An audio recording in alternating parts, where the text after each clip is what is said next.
Man, we were getting $2 and $3 and $4 leads for, a couple days in a row after this. We didn't want to jump the gun on opening anything until we felt, hey, it's plug and play. The government's not making money. They're just taking ours. Sold $1 million less in 22. We sold like 11.8. But being that we more profitable? Yeah, it almost doubled the profitability. Wow. And we're still at it's about a 16% profitability, like net profit. So we were just kind of teasing, like, hey, if you get a tattoo, we'll give you something. I can't remember what it was. But then all of a sudden, she just showed up with it. So, Aaron, thank you so much for doing this. My first question is, I don't have a lot of players in Indiana. So my first question, can you describe the Indy market? Like what kind of market it is compared to the rest of the country? You're probably aware of what we're dealing with in Texas and, like your Floridas and stuff. But for those who don't know your market, how would you describe it? I would say that it's predominantly a storm market. It's nothing like Texas and Colorado getting these massive hailstorms. We do have pretty consistent hail, but it's typically from a half inch to an inch, maybe an inch and a half. But you typically have a couple small hailstorms a year. So we do about 85% insurance work and 15% retail. I do have a friend that owns a roofing company here that does about 80 to 90% retail. So it's just kind of, I guess, what you focus on is where your attention goes to. And it's just been so easy with a lot of the storms since I started my business, which I started my business in 2018. And in like the next 3 or 4 years, we had 3 or 4 decent sized hailstorms with, 1 inch hail. So we just kind of followed that trajectory. Love it. Any plans for expansion? Are you planning to go to other markets? What's the business strategy here? Staying where you at? Yeah, we are not planning on leaving the state, but we are going to go and grow into the rest of the state. So we are actually opening our first satellite location right now. So we'll have our first new office set up. And then about every 6 months now, because we have our SOPs in place, like we've been just working on getting everything flowing really smoothly. We didn't want to jump the gun on opening anything until we felt, hey, it's plug and play. And so now that we're to that point, we're opening our first market. And then when that gets the foothold under them, about every 6 months, we'll open up until we have about 7 or 8, and we're covering all of India. Love it. You grew super fast. I watched your video with John about doing $10 million in 3 years. Obviously, you have 3 hailstorms you just mentioned. It's common, but it's not that common. If you started a company today, do you think it would grow faster, slower, the same? How did market change? That's a great question, man. I've never thought about it before. I think with the things that I put in place, I would still grow rather quickly. I do think that there was one big thing that we took advantage of. So I was not a door knocker, and there was a lot of people in the roofing industry that's how they get all their leads, right? I was a relationship guy, and I studied and learned social media marketing. Would run ads after storms, etc. And when COVID hit in 2020, nobody could knock doors. And at that point in time, not everybody was doing social media marketing yet. A lot of, the door knocker guys, they're just dependent on door knocking. And so when COVID hit, I was doing Facebook marketing, and we had a big storm, and I just started doing, I was dropping, I think, 5 to 8 grand a day after that storm. Oh, wow. on Facebook alone. And like it trickled off. I did that for 2 weeks, but like the first day, the cost per lead is very low, and then it starts growing a little bit as people forget about the storm. And man, we were getting $2 and $3 and $4 leads for a couple days in a row after this. And we went from that is the year too. So I decided to start growing the business before I knew like what was going to be happening. The first 2 years was just me doing everything and learning everything and building up a bank account too, so that I could hire people and not have to worry about, paying W-2 employees and, scraping by or anything like that. Or as I've heard you guys say, robbing Peter to pay Paul. I wanted to make sure and have a nice buffer in there. So, I got a couple six figures in my account. I felt that I knew the industry pretty well. And in 2020, I hired a GM. And then we hired a lot of, at the time, 1099 sales reps. And then this storm hit, the marketing, nobody could knock doors. So everybody was on Facebook responding. And we went from, it was like right under 4 million to 10 million that year in 2020. So I think with everything that I did, I think we would still grow fast, but I think the COVID actually helped us with not competing with door knockers, and then even material shortages. When we had that storm, we didn't have people coming in to try to sell more because the supply houses wouldn't give them shingles, because they had to give shingles to the people that lived here and not ruin their local relationships. Love it. Where are you at in 2023, numbers wise, and how many employees, how many subcontractors, how many 1099s? Like, how big of your team is today? So we in 20, so what was that, in 2020? So in 21 we had our biggest year. We went to 13 million. And then 2022 we had to change some things, and we wanted to switch to W-2, get off the 1099 model, which we did. And then we needed to get our processes in place, because even though we were doing a lot of business, they weren't as profitable because we didn't have all of our processes working appropriately. So we kind of focused on that. We didn't do any hiring of sales reps or much hiring of sales reps in 22. We focused on fixing everything, what we needed to do to make everything run smoothly, what we needed to do to make our customers happy. And we actually sold $1 million less in 22. We sold like 11.8, but being that we more profitable, yeah, almost double the profitability. Wow. Yeah, I love hearing it. I love hearing it because it's yeah, such man. a rare story. Like, I know a Yeah, lot of good mentors tell roofing business owners, hey, scale back. You don't need to do more. I remember yeah, Rodney Webb talking to one company he was mentoring. They wanted to do 17, and he's like, nope, you're going to do 15. And I never yeah. forget that conversation. I'm like, wow, because that's not what you hear online. Everybody's bragging about numbers, but double the profit and less $1 million in sales. Yes, yeah, absolutely. And $1 million less. So, and then almost, it wasn't quite, but almost double the profit. And that was like, okay, wow. Because when we did 13 million and when we did 10 million, at the time I was like, oh, this is great money. We're profitable, and we're making good money, and we have money to grow and buy trucks and do these things. And we bought our own building. But when you really look at the percentages, the net profit is what matters. And we're like, hold on, we got to get this into check. And that year changed it. And now this year, we're on track for our visionary goal, which is 15 million. We're on track to hit it. We're at like 14.4 right now. So as long as we do 600,000 in the slow month of December, we're going to hit our visionary goal. And we're still at it's about a 16% profitability, like net profit. So, Wow. it's Great doing, numbers.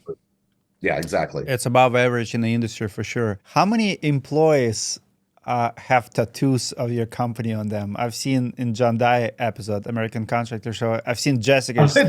Is she still around? Was it real tattoo or fake tattoo or one of those? No, that was a real tattoo. She's still around? She actually is not. So we didn't even know that she was doing that. We were joking around with our salespeople, and we were just kind of teasing, like, hey, if you get a tattoo, we'll give you something. I can't remember what it was. We do a yearly company retreat. And hold on. I want to hear the story. What happened to Jessica? What happens to the person who puts tattoo of your I can imagine have an employee who's no longer with the company who have tattoos on them. She just had some personal things and some family issues that were kind of bringing her down, and it just didn't work out, man. But yeah, unfortunately, it didn't. But yeah, she's I don't know if she's still got it. I mean, they have tattoo removal machines these days. My buddy actually owns a tattoo shop, and he's got a laser removal machine there, so they can get it off there. But it's what was funny about that is, like I said, we didn't know that she was getting it. We were joking around with the sales guys, and then all of a sudden she just showed up with it, and she showed us, and we were like, well, that's not the right font and stuff. She had changed the font, and which actually changed it from the branding to something completely different. It was almost like a bubble letter. She's like, yeah, but I like this one more. And I'm like, but it's not even the right, it's not Wow. even the right tattoo. So yeah, that was pretty wild. Do you have tattoo of your company on you? I do not have a tattoo of my company now. I remember years ago, it was one of the bigger companies in Texas. They were bragging about their company culture and how two of their employees actually had tattoo on them. And then I found out that those people actually don't work there anymore, removed the tattoos, and but there still was breaking. I'm like, this is one thing. Like, I don't think it's within my comfort zone. I love my businesses, but I Yeah, don't think yeah. I would do it. Like, business comes, business goes, whatever. It doesn't identify me. Yeah, the only thing I have, like, I got my wedding date tattooed on me. I mean, I got some other tattoos, but the only thing that's like of real significance is my wedding date. So, but yeah, I don't plan on that being an issue. So I think we're all good there. Yeah, that date is not gonna change, Loud. What shingles do you install? I've seen Malarkey shingles in your videos. Is it still Malarkey story? So we actually use two. We do Owens Corning and we do Malarkey. So we like having multiple options. What's the logic behind our strategy? Is it to keep them accountable, not to put all the eggs in one basket, or is it supply and demand? What I goes don't into know. it? Do you have suppliers that manufacturers that follow this? No, I'm just kidding. I say my answer will vary. No, all kidding aside, I started off with Owens Corning. I met Brennan Driver back when I first started my company. She was absolutely amazing. We worked with her for a long time, and she actually has been promoted recently. So she's not our sales rep anymore, but we have another guy that's really awesome. And I just never had any problems with their shingles. Like I think I had one warranty claim the whole time, and they took care of it, no problem. When Malarkey came out, or at least when I heard of it, there was a guy here in Indianapolis named Butch, and he does some low slope stuff, and he helped us with some like Karnak stuff and some low slope stuff. And he kept handing me these pamphlets from Malarkey shingles, and I was like, "Yeah, thanks, man. Like I'm here about a coating or something else, like," and kind of just chucked it in my trunk. And then I finally somebody was like, "Hey, man, like Malarkey shingles are awesome. You got to check those out." And this wasn't somebody that worked there; it was like a trusted source in the roofing industry. And so I was like, all right, I'll listen to Butch. So I ended up listening to him.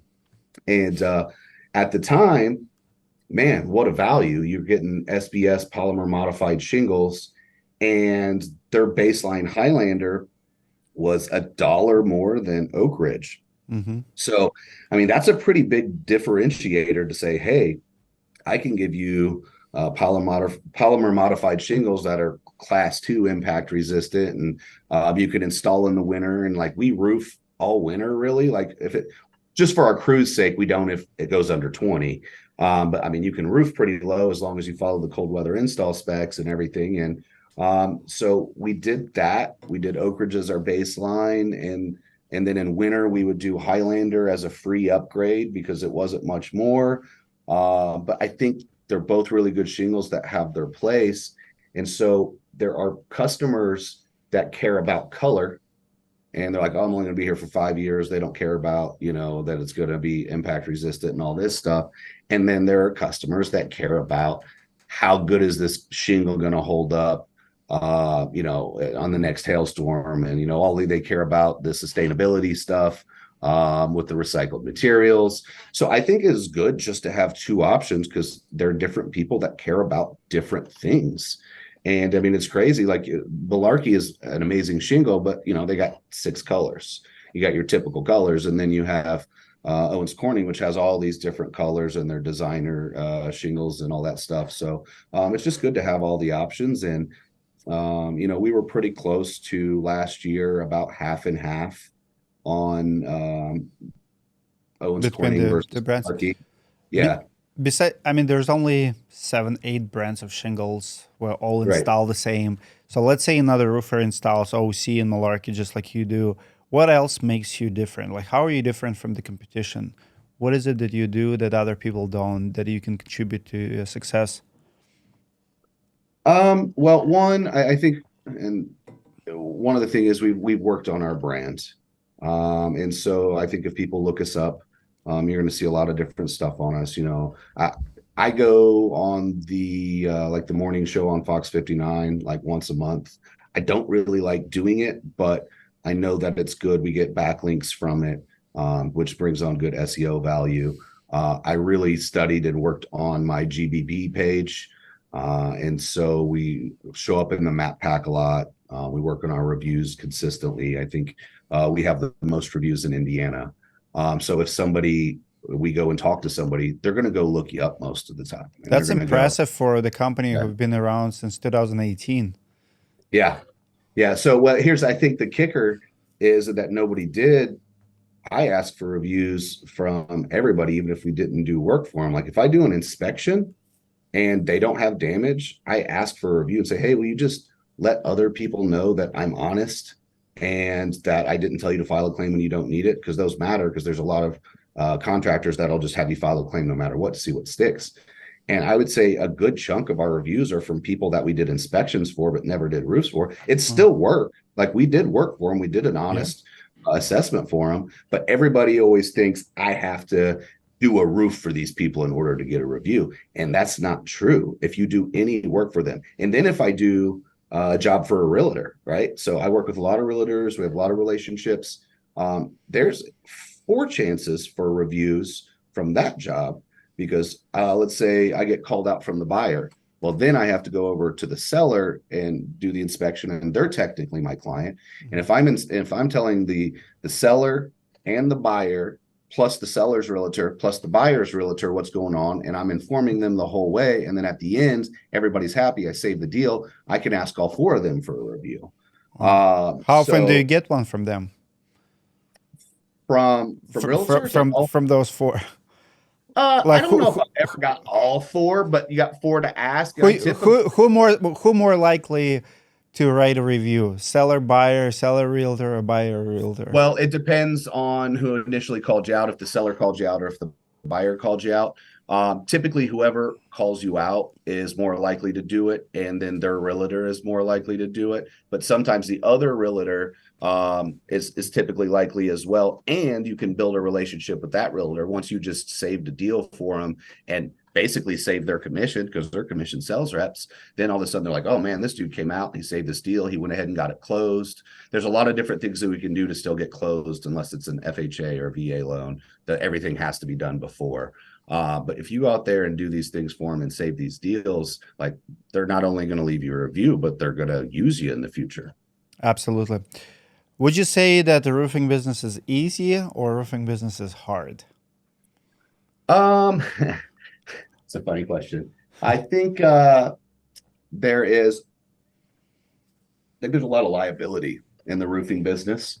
I think that if you take the time to learn it, and that's what I did. I didn't come from the roofing world. I came from a family business. I was in sales and marketing, but a lot of that stuff's transferable. A lot of stuff in business in general is transferable. My COO didn't come from roofing. He came from a very, very large corporate company, and but the leadership, the practices of SOPs, a lot of the marketing, a lot of the business stuff that is the same and it's transferable. It's just with different content. So I would say that if somebody works at perfecting their craft of business in the scope of things, in the scope of other businesses, it's not horribly hard. But you have to come in and do the right things. And I mean, I was actually amazed when I first started roofing because everybody's like, "Oh man, how are you, doing so well all of a sudden?" And like, this is at the time when I wasn't, I was by myself and just doing Sure. a couple million a year. And people are like, "How are you doing so well?" And I'm like, I don't know. I'm just answering my phone and calling people Do, back and doing doing what I basics. say I'm going to do. But people would be like, "You're the fourth roofer I've called, and you're the only one that's called me back." And I'm like, Bingo. how are people bitching about not having business, but at the same time Mhm. not returning calls? So just even responding to people, goes a long way. So it's pretty amazing, honestly. So why so many fail? They don't answer phone. Why is such a big failure in the roofing business if it's so easy? Like sounds like it because I'm 100% agree with you. In most market, it's still the case. Like most Yeah, contractors will not call back, will not provide the estimate on time, or they'll show up, never send the estimate, and I mean, who knows what, or yeah, sometimes even not even ask for sale. Like call yeah. me. Like why would I call you? Like let's do it. Yeah. Honestly, man, obviously I couldn't cite. There's probably a ton of reasons. I think capital's probably a big reason, which is why I told you at the Definitely. beginning, like I wanted a big buffer, man. I had over a couple $100,000 in my checking account before I hired a single W-2 employee. And that was just from me working and filling it up and not spending money unless it was on something for the business. And then the first 3.5 to 4 years in business, I only took a $50,000 salary out. And like I would use my card for gas and food and things like that I could get tax write-offs on. But as far as personal money out to spend on things that weren't tax write-offs, I'd only took 50,000 out, so I wasn't draining my company of much needed capital. And so I would say capital is probably a huge thing. I know, a couple people that I've just known since I've been in business that have went out of business because money issues. I've had some reach out to me personally, like, "Hey, what do you do when you get to this point?" And this and that. And I was like, I don't know what to tell you because I never got into that position. So I don't know. I would say that's a big one. And then that probably stems from capital, may stem from all these other things that we're talking about, not calling people back and not responding and not dealing with. There's always going to be problems, right? Like no construction job goes perfect. Anybody that says that every job's perfect is a liar, right? Like even if you don't do anything wrong, which every contractor does stuff wrong, it happens. But even if you don't, there's going to be people that are upset over something else that you had nothing to do with. You have to deal with those issues, and people that avoid those because they don't like the confrontation or they think it's bullshit or whatever it is. It's you got to have a hard conversation now to avoid even harder conversations later. Love it. But still, business is not just up, up, up. I want to hear your darkest moments. So 2018, you started to 2000, end of 2023. What was the Mhm. lowest points? Have you ever wanted to quit? Have you ever have grown pains where you're like, man, this is too hard? No, I've never wanted to quit, and I haven't had growing pains where it was too hard, like, and I couldn't deal with it. There's been a lot of stuff over the years. I had um, some of my employees that basically started a coup at one point in time, and they ended up. It was I don't want to say names or positions, but they ended up leaving and starting a competing business. And there was still somebody in my business that was feeding them all of our information. Every lead that came in, they were sending over Mm, there. that's the Uh, hardest thing. That's the yeah, so hardest thing. literally stealing our leads. And then I had another person. These are all lessons, so I've learned from them. We fixed it. None of this stuff can happen in the future. But I had a person that was our bookkeeper at one time, and then she wanted to switch over to sales, and I didn't think about changing her access in the system, and so she was literally getting checks.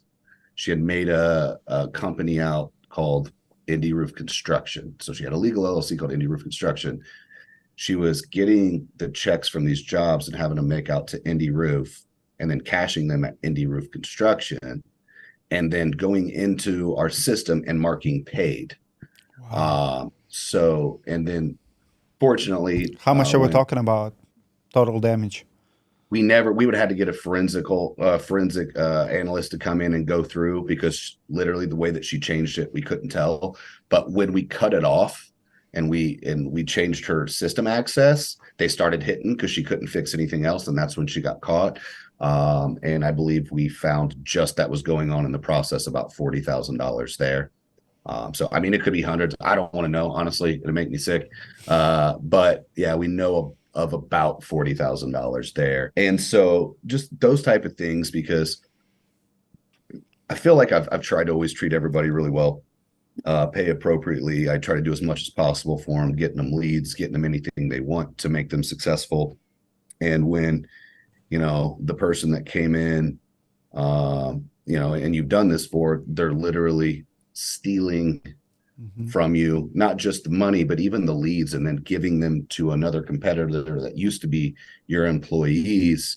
I mean, that stings. It stings really bad. So I would say that's the hardest thing I ever had to deal with, because it took a toll on me emotionally. I agree. I've experienced exactly the same thing. Accounting stealing, salespeople stealing. Those are the hardest. And for those people who are listening and thinking like, well, you should protect your business, be more careful. I always tell people like you might as well just put cash in the bolts in your office, because if you don't trust people that they will Yeah. not take it, person who wants to steal, they will find a way to steal. They will Yeah. find a way to log in, to pay their credit card with your credit card. To pay, like it's not that hard. If one Yeah. person is crooked enough that he had an idea to steal from their boss, he will find a way. Yeah. The new way, One way or another. one way or another, it will be done. He'll open bank account. It's not that hard. Now But there was one time, and I had just started my business, and I pulled up. This kind of goes along with that. Like, people will always find a way, right? I pulled up into a gas station and I was filling up my truck, and there was a guy next to me, and he was in a company truck, and he was filling up his company truck, and then he pulled the lever out and pulled up and had his girlfriend pull up behind, and then he filled her car up, and I was just like, man, that's so shitty. uh, And then this is what got me though. Got done with that one, they pulled a gas can out of their trunk and then filled up a gas can on top of it. And I was like, this is crazy. So I took a couple pictures and I called the company and I was like, hey man, I just want you to know this is going on. Like I probably wasn't even going to say anything until they whipped out the third gas can. It's like minding my own business, trying to go to work, have my coffee. But I was like, man, that is so shady. But you're right, people will find a way. But to that, people will eventually get caught even when they find a way, just like I went and let them know and sent the boss the pictures of all that. wow. Thank you for doing that. I appreciate people who just Yeah. speak up, because like it's everybody's business. Like where I come from, Russia used to be like communist country. So in Yeah. Russia, everyone steals, but you steal from the government, so it doesn't feel like you're stealing. And we have the same mentality here. So if you get like, I don't know, PPP loan money, you're like, well, that's from the government. Well, what's government? There's nothing is government. Everything is people, right? Yes, So the if, people. so if you steal from government factory, like I don't know, if you work at the post office and you steal from there, it still Yeah. belongs to someone. It's taxpayers. There's no Yeah. such a thing as government money, or Yeah. The it's government's not making money. They're just taking ours. yeah. And more, and the more people steal from them, the more we have to work. Anyway, it makes me sick. Like some Yeah. people call me communist. Like, dude, I'm here for a reason, because I have different mentality. If I would be Yeah. communist, I would stay there. Yeah. Anyway, Exactly. let's talk about your marketing as a strategy. What do you do on social media? Like, what kind of strategy you have? You mentioned $8,000 back in the day after the storm. Do you spend a Yeah. lot on organic? Do you spend a lot on the ads? What's bigger budget? So during the storms, it was ads, right? Because you want to hit them right when the storm's happening, when people are thinking, "Oh my God, we just got pummeled with hail," and that's when you're going to get the highest conversion rate. But I'll tell you what, my marketing strategy has changed every year. I did not do any Facebook marketing last year. We did our organic, like our normal social media posts and some stuff like that. But I did not do any lead acquisition on Facebook at all. I just felt like after um, 2020, when all that happened and we kind of had the free reign for the people that were doing it, then everybody's like, shit, I need to learn this. And then everybody started learning it. And then it kind of got a little convoluted. There was a lot of people on, and it was costing $250 a lead, even there in maybe like 22 or something. And we focused on other avenues and our relationships and different things, and we actually started door knocking as well. And now I think it's chilling out a little bit now. So we'll probably do some more next year. We'll test it out anyway and see, if we're getting, a good return for our buck on there. But I think you just have to kind of follow the data every year. You have to be fluid. Our marketing strategy has been literally different every single year, based on what's working and the cost of acquisition of things. Love it. Talk to me about website SEO, like how much money you're spending, not maybe even percentage. You don't have to do dollar amount if you don't want to, but how big is your Google presence, Google My Business compared to everything else? Our Google My Business or Google Business profile does really well, but that's predominantly from the work that we've done with our reviews. Like I said, we're at about 1,400 reviews. You're on the first page? Yeah. Yeah. So 1,400 reviews with a 4.9. We're typically in the map pack. And then on the SEO keywords, I think there's 500 or 600 keywords that we're in first place for, and a lot that we're on the first page for. And then a lot that we're in the second or the third page for. But we did strong SEO for about a year. But I'll tell you, like we didn't just sit back and go, all right, do SEO for us, and hopefully that we're on the first page. Like that's why I told you, like we go on the news and we do a lot of charity work anyway. But anytime that we can get a backlink out of it, we ask for one, because the more that we can get, the more that we can do. So we get a lot of different backlinks from different places to help with our SEO company or whoever's doing SEO for us, and not just be totally dependent on them and say, hey, do everything for me. I think it's important that you get involved. Like our reviews make up, I think, 18 to 20% of your SEO. So if you're sitting around having somebody do SEO for you and paying them thousands of dollars a month and not getting reviews, you're shooting yourself in the foot. True. What about traditional marketing? You started the conversation with building a brand, and obviously you have big presence. Where can we find your logo? Vehicle wraps, billboards, radio, TV, from traditional marketing, direct mail? Yeah, traditional market. I tried direct mail. I didn't feel like the ROI was there, so I didn't do a ton of that. I do think that we got a lot of branding in those 2 years where we were pumping social media.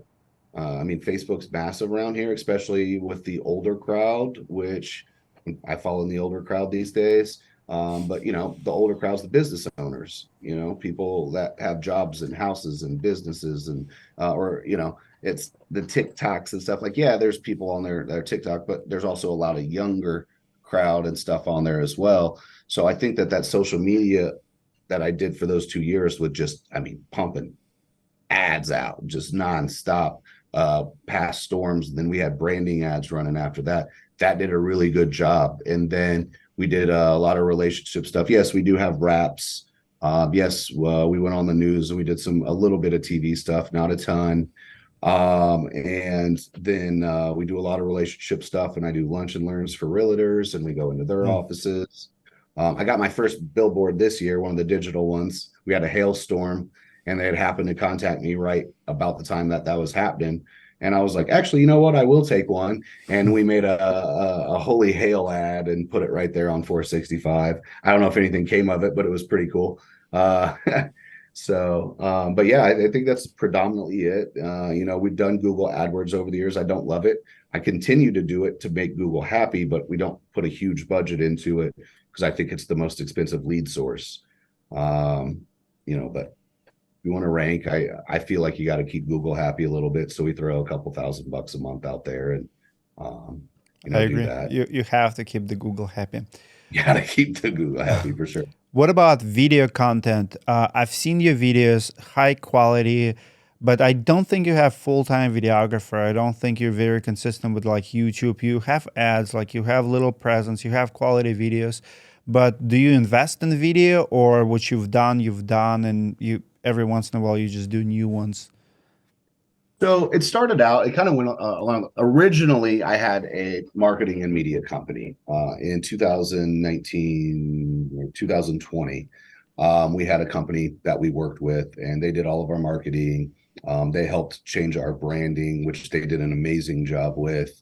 Um, but and they did awesome video. So my very first videos, like starting back in 2020, they did a great job, like full production team. But they weren't as far as Facebook marketing, they were okay. I helped them with a lot of stuff. And they just hated SEO. They called it grimy. And I'm like, this is the dumbest thing I've ever heard. Like, why would getting in front of somebody on Google first be grimy? And it didn't make any sense. We ended up parting ways. Shortly after that, we did hire a part-time videographer, and we got some decent videos out of them, but I was sharing them with another company, and it was hard to get our stuff done. So we ended up parting ways with them. And then early last year, we did hire a full-time social media and video guy that did some really good work, videos, etc. But he was a young kid. He was actually 20 when he started here. He wasn't even 21 yet. And he did a good job for a while. And then I don't know what it is. There's like a younger generation that he was like, well, if I get my work done, I should be able to leave and not come into the office. And he wanted to start working from home. And we're like, that's not how you get content around the office and stuff. So he said, I either need to work from home or do my 2-week resignation. And come to find out later, it's because he had another company that was going to let him work from home, and he wanted to double dip and do both of our stuff. And so, which he was honest about, he did tell us that. And I was just like, yeah, I'm good. And so for the last few months, we've been trying to find the right person. And about 3 months ago, we found a really good person. They came from OMG International, which is like a Google guaranteed LSA type of ad agency that does some Facebook and stuff. And he's really good with video content as well. He produces our podcast, but he's just got a super, super full plate right now. So we're in the process of hiring a second person so they can, to share the social medias and the videos and the going to job sites and getting the stuff and producing the podcast and like all these different things. So it's just, once the second person's in, we can really go full bore on videos and stuff again. But I know, as you do, it is extremely important. Content's king, right? You want to get out there. And I've started with my CEO, Adam. We've started 2 other businesses. So we have 3 businesses now that we need to make content for. So we need multiple people so we can pump it out in the right ways, but still with good quality content. Love it. Lastly, on marketing, can you give me an idea what kind of ads, what kind of videos you actually do? Like, are you trying to sell a shingle? Are you trying to sell your company story? What message are you trying to push these days when you create marketing material? For social media marketing or Social what? media, or yeah, any YouTube, like even, yeah. Since we are predominantly insurance based for now, we're working on growing our more retail sales pitch. I mean, that's a big pivot for anybody that's tried to do that. I mean, it's a big Sure. change, and there's not many people that I see that do both well. If you talk to a company, they're typically either storm or retail. There's not much in the middle, right? Which means you kind of leave a bit of the market. And like, I don't want to go heavy reads all retail because there's, enough storms in Indiana. There are going to be a lot of people that know, like, hey, dude, I can get a roof for free. I'm never going to pay for a roof, Yeah. right? And you don't want to just completely discount those people and leave out half the market. So my goal is to find that middle ground. But for now, most of our ads are for like, hey, is there storm damage, free inspections, all of that type of stuff. So yeah, I mean, it's the same things, the call to actions for any storm market, I believe. Love it. It's I have about 6 questions left. They're going to be pretty sure. fast. Okay. The future of roofing materials, in your opinion? I think polymer modified for steep slope is the future. I mean, I think three tabs are eventually going to go away. I mean, I don't even understand why they still make them. Honestly, I they're don't think they make them. I think it's like 5% of that, maybe even less. yeah, and The they're making a little bit enough for repairs and stuff, but it's like wind rating 60 miles an hour, and they're more expensive than right now. They're more expensive than the dimensional, which wind ratings, and no 110. one likes to install them anyway. Exactly. They're harder to install. But I think polymer modified is there. I mean, I see some really cool products coming out. I went back and forth on the Euro Shields, putting those on my personal home. Just I think they look awesome. But sustainable products like the Malarkeys and anything made with polymer modified that can use the sustainability aspect of it, and then the Euro Shields and these different things. I think that's the future. I mean, you can't what I think they need to do too is get better at recycling the stuff that we're tearing off. It's there's a lot of roofs that go off and on every year. And if they could figure out a better way to do something with those materials, I mean, it would make a massive impact on the world. Love it. Favorite tools, technology that you use every day? Could be apps, could be whatever. Company cam is awesome. I've been plugging and I've got nothing for it. So if any of you guys are watching this, I've been plugging your guys' companies for 3 years or 4 years. Company Cam and Catch All and Equipter. I think they're really cool. Company Cam's a no-brainer. It's a couple bucks a month and Yeah. it makes really cool reports. Like if you don't have Company Cam, I don't understand what you're doing. But the Equipters and the Catch-Alls, we supplement for those two enough to make our money back on them.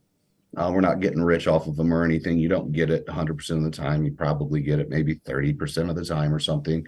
But when you have a house going up and there's catch-alls all around it that's got your company logo and then the big equipter, our equipter's wrapped, and you're doing all this, and then the guy, two houses down has got a blue tarp over the bush. Like if somebody's coming through, like what sign do you think that they're going to snap a picture of to Mm, call? Like what company do you think they're going to look up? That's marketing right there, as well as landscape protection. So I mean, I've been saying that from the very beginning, man. We started using those back in 2020, and I absolutely love them. And I do think back to your initial question before, what sets us apart. I mean, that's one of the things that does too. When you see that, you go, oh, I want them. love it. What did you adopt brand new in 2023? What did you start using that you didn't see before, used before this year? Technology wise, tool wise, anything wise. Anything. Oh man.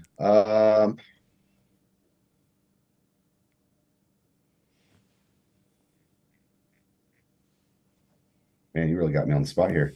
Um, I don't know. I don't really know. I can tell you that what we've done is we've got more diligent on our processes and we've got more diligent on keeping patterns as far as like with door knocking. We just told people like we did some door knocking and trainings and things in the past, but our guys never did too much of it. Like here and there, we had a guy or two that would go out and do this stuff. Now we've implemented trainings. We have door knocking days like every Wednesday evening. They can go door knocking with the VP of sales. At least one Saturday a month, they're going door knocking.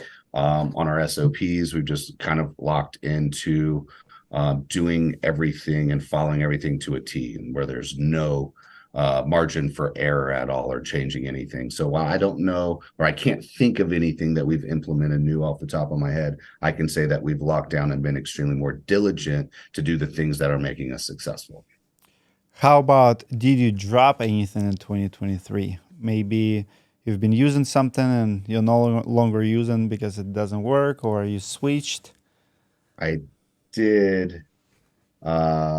I won't throw them under the bus, but there was a specific marketing company that we used that was doing direct mail that we got a match back report on, and there Did was literally nothing there to match back, and it just wasn't worth the dollars that we were spending on it. So drop the marketing company, direct yeah, mail.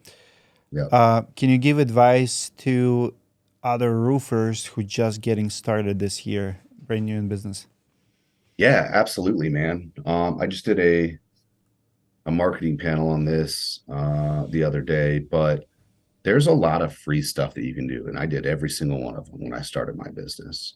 So GBP, which is your Google Maps or your Google Guarantee. They've changed it. It used to be Google Maps, then it was Google Guaranteed. Now it's Google Business Profile, but that's the map thing on Google. Everybody gets one of those.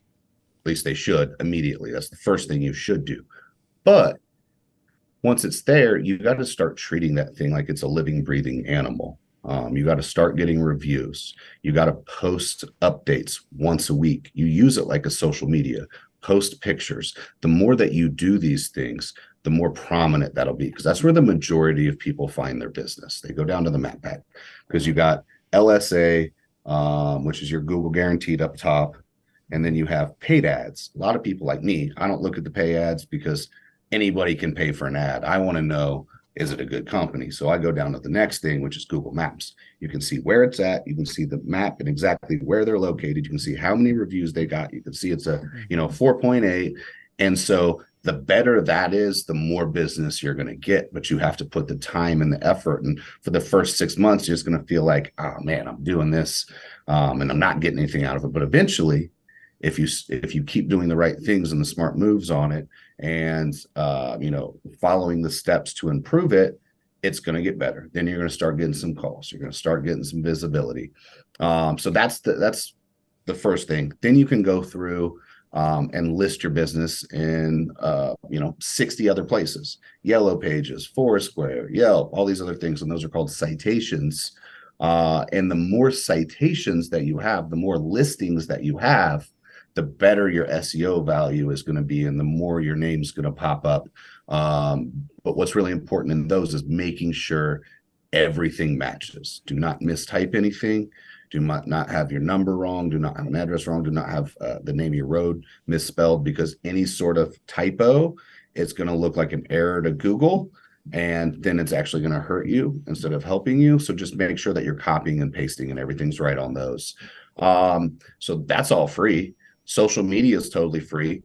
And you can take one piece of content and put it to like 9 places on social media. I mean, you can put it on your GBP, your Facebook, your Instagram, Pinterest, LinkedIn, all of these different things. So social media is totally free. Start posting consistently, even if it feels like nothing's coming out of it. It does add up.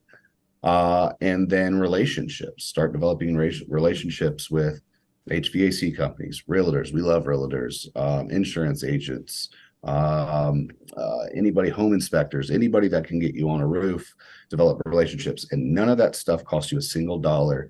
And I did all of that stuff and grew my business to a couple $1 million a year before I ever spent a dollar on actual marketing. I spent dollars on the business, buying things needed for the business, wraps and equipment and different things. But as far as marketing goes, there's plenty to do out there for free if you're willing to do the work. Love it. Lastly, last question is, give advice to the homeowner who is looking to hire a roofing contractor. Just do your research. You said it earlier, right? You said it's like, but 50-75% of roofing contractors go out of business within 3 years, right? Yep. So look at it, look them up, make sure they have good reviews. Look them up to make sure that they're established, make sure that they're licensed and bonded, they have insurance. I wouldn't say don't use a new roofing company. Everybody's got to start somewhere. But that being said, just know that it's a possibility that they may not make it past 3 or 4 years. And then also, if you're getting multiple quotes, look at the breakdown on the estimates, because they're not always apples to apples. There's quotes that I went up against a lot that weren't substantially lower, but they may have been $1,000, $1,500, $2,000 lower, which seemed like a ton. But if you really look at these estimates, this person says, flashings replaced where needed. So that means they're not replacing anything unless something happens to break. Make sure that they're putting ice and water shields down. Just make sure that the quotes are matching, because the materials are what cost the most money.